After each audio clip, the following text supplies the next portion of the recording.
তো সম্মানিত দেশবাসী, আমি cancer specialist doctor S M Sarwar. আপনারা জানেন যে সারা ওয়ার্ল্ডের ডাক্তারদের বক্তব্য হলো ক্যান্সার হলে আনসার নেই। আমি বলে থাকি ক্যান্সার হলে আনসার নেই, সে কথার কোনো ভিত্তি নেই। ক্যান্সার সম্পূর্ণরূপে সুস্থ হয়। বিশেষ করে আজকে একজন রোগীর সাথে পরিচয় করে দিচ্ছে, ওনার সুস্থতার সাথে ওনার ভাইয়েরা আসছেন সাথে। বিশেষ করে আগে ভাইদের কাছ থেকে শুনবো। আপনার নাম কি? আমার নাম মোহাম্মদ মোহন সরকার। মোহন সরকার। আপনার কি হয়নি? আমার বড় ভাই। আপনার ছোট ভাই। আপনার নাম কি? আমার নাম কবির হোসেন। কবির হোসেন। আপনার নাম? জহুরুল ইসলাম। জহুরুল ইসলাম। কি অবস্থায় আপনি ছিলেন, কোথায় কোথায় চিকিৎসা করছেন এবং কিভাবে এই অবস্থায় আছেন আপনি একটু বলেন। আমার কিডনি মেতে টিউমার হয়েছিল, সিকেরি হসপিটালের মধ্যে অপারেশন হয়েছি। অপারেশনের পরে দিয়ে আমার দিয়ে করাইলো কি ক্যান্সার। হ্যাঁ, আমি আনোয়ার মডেল হসপিটালের মধ্যে গেলাম, থেরাপি দেওয়া লাগবে। আমি থেরাপি ইচ্ছাগতভাবে দিয়ে যাই। আপনার ইউটিউবের সাথে যোগাযোগ করে আপনার যে জায়গায় আসলাম, আমি ওষুধ খাওয়ার পরে দিয়ে আল্লাহ রহমত এখন রিপোর্ট করছি, মানে রিপোর্ট পার হয়েছি ইনশাল্লাহ। রিপোর্টগুলো আমরা আপনাদের সামনে তুলে ধরছি।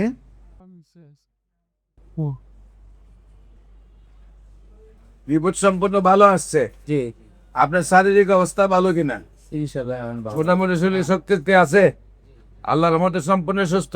আমাদের পাশে ব্রাহ্মণবাড়িয়া হাসপাতালের একজন সম্মানিত মালিক সাহেব, ওনারও কিছু ক্যান্সার রোগীর গল্প আছে, আমরা একটু সাথে শুনি। আসসালামু আলাইকুম, আমি সাংবাদিক আসাদ আবিদ। আমার কুমিল্লা দেহাটর হসপিটাল আছে, এখানে অনেক রোগী আসছে। যখন যারা একবারে চিকিৎসার শেষ পর্যায়ে, তখন আমরা বলি যে আমি অনেক সময় ইনভাইট করি যে একটা সোহর সাহেবের সাথে যোগাযোগ করা যাবে। ইনশাল্লাহ রুগী আসছে, আমার জানা মতো অনেকে ভালো হয়েছে। তো ওনাকে আমি আপনি কয়জন যাদেরকে পাঠিয়েছেন তারা সুস্থ হয়েছে কি? আল্লাহ। সম্মানিত দেশবাসী, বিশেষ করে ওনার আরো দুই ভাই, আমরা ওনার কাছ থেকে শুনবো। আপনার ভাইয়ের এই অবস্থা দেখে আপনার কেমন লাগছে বা খুব আনন্দ লাগছে। আমার ভাই সুস্থ, ইনশাল্লাহ আনন্দ। আপনার আলহামদুলিল্লাহ। আলহামদুলিল্লাহ, আলহামদুলিল্লাহ। সম্মানিত দেশবাসী, যারা আমাদের ভিডিওগুলো দেখছেন, আপনারা দোয়া করবেন উনি যেন আজীবন সুন্দরভাবে সুস্থ হয়ে যায়। আমরা একটু দোয়া করবো ওনার সাথে, উনি যেন আজীবন মানব সেবায় সময় দেন, কারণ উনি তো পৃথিবী থেকে চলেই যেত। পৃথিবীতে চলে গেলে তো আর মানুষের জন্য কিছু করতে পারতেন না।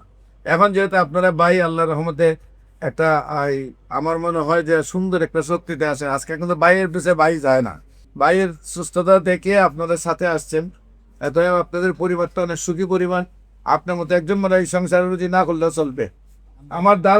আমার বিশ্বাস আর কি, আপনি যেমন বাকি জীবনটা মানবের সেবা করবেন, আর দেশবাসীর প্রতি আবেদন রইল আপনারা দোয়া করবেন উনি যেন আজীবন অন্তত ক্যান্সারে আর আক্রান্ত না হন। মৃত্যু হলে যেন অন্য কোনো কারণে মৃত্যু হয়, সেই দোয়াটুকু আপনারা করবেন। যে কোনো প্রয়োজনে স্ক্রিনে দেওয়া নম্বরে যোগাযোগ করার জন্য আহ্বান জানাচ্ছি এবং আমাদের অফিস ভিজিট করার জন্য আমন্ত্রণ জানাচ্ছি।